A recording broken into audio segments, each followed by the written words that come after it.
Rõuges sai 10-nädalasel kursusel tegeleda enesearendamisega.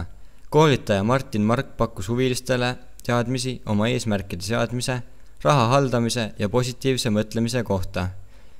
Viimasel 5 aastal hoogsalt enesearendamisega tegelenud Martinil tekkis kursuse korraldamise mõte soovist oma teadmisi teistega jagada. Tõuke pika kursuse tegemiseks andsid varasemad lühikesed koolitused, millel osalenud soovisid teemaga süvitsi minna. Uurisime kursusel osalejalt, mida kasulikku on nad kursuselt saanud. See on nüüd 9. kord ja mulle tundub, et ma olen vist 3 või 4 korral päris praktilisi näpunäiteid saanud. Oma firma asutamise mõtetes olen siin tükk aega juba vaeva näinud ja nüüd siis Martiniga koos siin lahkasime mõned suured probleemid väga väikesteks ja ausalt öeldes tegelikult oli lahendus ainult telefonikõne kaugusel. Ja paarist olulisest asjast veel, et raha haldamise ja kontrollimise teema on nagu vägagi praktikasse rakendunud. Et täitsa edukas. Valter aga sai innustust enesearendamisega edasi tegelemiseks.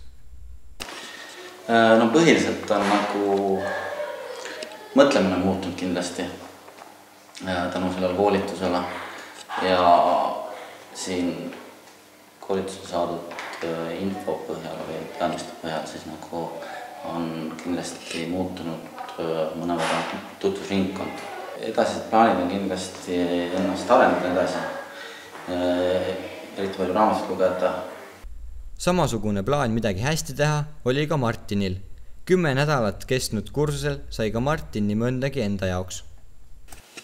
Ma olen tegelenud enda teadliku harimisega juba peaaegu 5 aastat nüüd ja ma lihtsalt näen, kui palju kasu sellest on.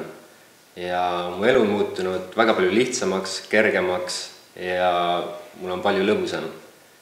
Ja see kursus, mis mulle annab, ma saan kõike seda edasi anda, mida ma olen ise õppinud. Ja tänu sellele ma õpin veel rohkem juurde teisi aidates, nii et siin on 2 väga head asja koos. Mida tähendab see, et elu on läinud lihtsamaks ja lõbusamaks? Need, kes teavad mind varasemast ajast, kindlasti mäletavad, et ma olin väga-väga tagasihoidlik, vaikne, rahulik ja tõesti kartsin inimestega suhelda.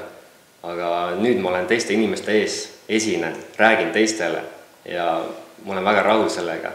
Mul ei ole mingisugust hirmu teiste inimeste ees ja ma olen väga palju julgem ja julgen teha selliseid asju, mida varem ei julgenud.